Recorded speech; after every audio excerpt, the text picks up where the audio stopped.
Karl Karlsen, bad luck or murder.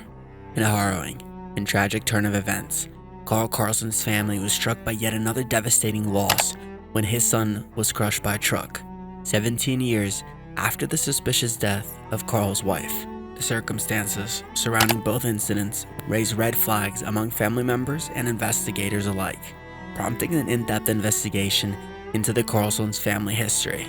As the mystery unfolded, shocking details emerged and the true nature of these tragedies were brought to light. Join us as we delve deeper into this grappling tale of loss, suspicion, and uncovering the truth. On New Year's Day 1991, the peaceful community of Murphy's, California was rocked by a devastating residential fire. At approximately 2:26 p.m., emergency services were called to the scene and were met by Karl Karlsen. The frantic father informed them that he had managed to rescue his 3 children from the flames, but that his wife, Christina, remained trapped inside. According to Dakota Moreland, a reporter for the Calaveras Enterprise, Karl lamented that he had been unable to save his beloved spouse. The tragic events that unfolded on their fateful day would haunt the Karlsen family for years to come and spark a wave of suspicion and inquiry into the events surrounding Christina's death. Tragedy struck the Karlsen family on New Year's Day in 1991 when a residential fire in Murphy's, California claimed the life of Christina Karlsen. First responders discovered her body in the bathroom of the family's dilapidated home, prompting a thorough investigation into the cause of the fire. Karl Karlsen informed officials that a utility light may have fallen and sparked the blaze. However, fire officials determined that the origin of the fire was located directly outside the bathroom where Christina had been taking a bath. At the time of the incident, Karl was reportedly working in the garage. The circumstances surrounding Christina's untimely death remained shrouded in mystery and suspicion for many years to come. The death of Christina Karlsen in a residential fire raised suspicion among officials. According to John Clear, Lieutenant of Investigations at the Seneca County Sheriff's Office, notably the bathroom window where Christina had perished was found to be boarded up, and the scent of kerosene was reportedly pervasive. These red flags prompted a deeper investigation into the cause of the fire. When questioned by authorities, Karl Karlsen claimed that the broken window had not been repaired due to financial constraints.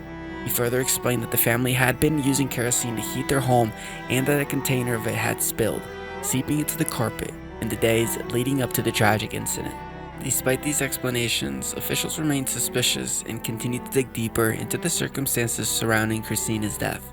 In the wake of Christina Karlsen's tragic death in a residential fire, investigators were hesitant to accept Karl Karlsen's story at face value. John Clear, Lieutenant of Investigations at the Seneca County Sheriff's Office, emphasized the need for caution, stating that even accidents must be thoroughly investigated until all evidence has been examined. Similarly, former State Trooper Jeff Arnold noted that officials were determined to uncover any potential foul play. An autopsy performed the following day revealed that Christina had suffered from smoke inhalation, but no injuries or incapacitations were evident prior to the blaze. While the autopsy did not conclusively determine whether Christina's death was accidental or the result of a homicide, officials remained committed to uncovering the truth.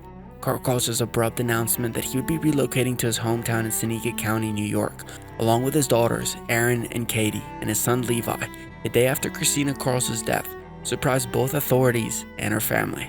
As John Clear, Lieutenant of Investigations at the Seneca County Sheriff's Office, recounted that Karl did not remain for any funeral services or even purchase a headstone for his late wife. Christina's family was so suspicious of Karl's behavior that they took it upon themselves to collect their own evidence.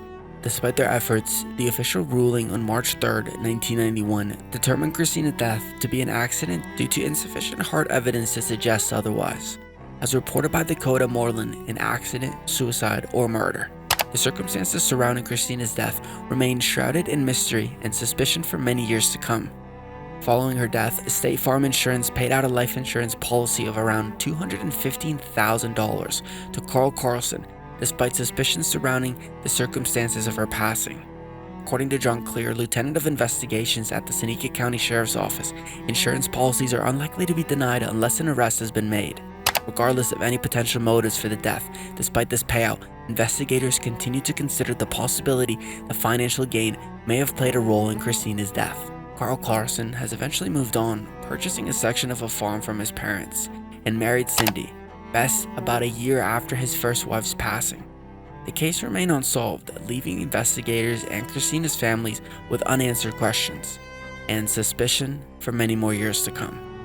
On November 20th, 2008, Karl Karlsen's son Levi was tragically killed in a horrific accident. Karl's wife, Cindy, called 911 in a state of panic, reporting that their truck had fallen off a jack and Levi had pinned underneath, not breathing. Emergency responders arrived on the scene to find Levi with a crushing wound to his chest, and it was clear that he had passed away several hours before. Karl explained to investigators that Levi had been working on the truck while he and Cindy attended a funeral, and when they returned, they found him crushed beneath the vehicle. The family doctor reportedly signed off the death as accidental and no autopsy was conducted. However, given the suspicious circumstances surrounding Karl's first wife's death, authorities couldn't help but wonder if there was more to this tragic accident that meets the eye. Upon bearing the tragic news of Levi's death, Arlene Meltzer, Christina's mother, felt a sense of deja vu.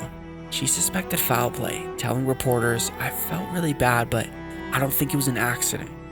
I thought it's happened again." In February 2012, John Clear received a call from Jackie Heimel, Levi's cousin, who raised suspicion that Karl may have been involved in Levi's death. Heimel claimed to have heard unsettling details from Cindy, Karl's second wife, regarding Karl's motive in the deaths of Christina and Levi. Specifically, Cindy allegedly mentioned Karl's profiting from Christina's death, while her children never saw any of the money. Further investigation revealed that Karl had taken out life insurance policies on both Christina and Levi shortly before their deaths, with himself listed as the sole beneficiary.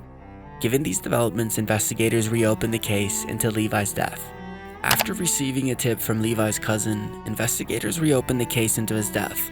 Karlsen's estranged wife, Cindy, agreed to cooperate with authorities and was interviewed multiple times over the following months.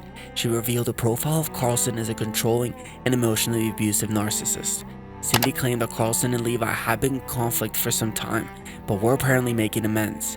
It was Karlsen who convinced Levi to take out a $700,000 life insurance policy, which was taken out just 17 days before Levi's death. Further investigations revealed that Karlsen had already spent most of his life insurance payout from Christina's death on a get-rich-quick scheme. Additionally, Cindy discovered that Karlsen had taken out an insurance policy on her before their separation. To catch Karlsen talking about his son's death, Cindy agreed to wear a wire. Although he did not confess, Karlsen made an admission that allowed police to bring him in for questioning. Cindy agreed to cooperate and revealed a profile of Karlsen as a controlling and emotionally abusive narcissist. She also disclosed that Karlsen had taken out a $700,000 life insurance policy on Levi just 17 days before his death and had blown most of the money on a get-rich-quick scheme. Cindy also revealed that Karlsen had taken out an insurance policy on her before they separated, prompting her to hire a private investigator to do some digging around her husband.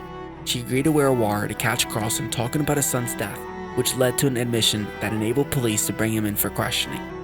Karlsen was eventually charged with second-degree murder in connection with Levi's death and first-degree murder in connection with Christina's death.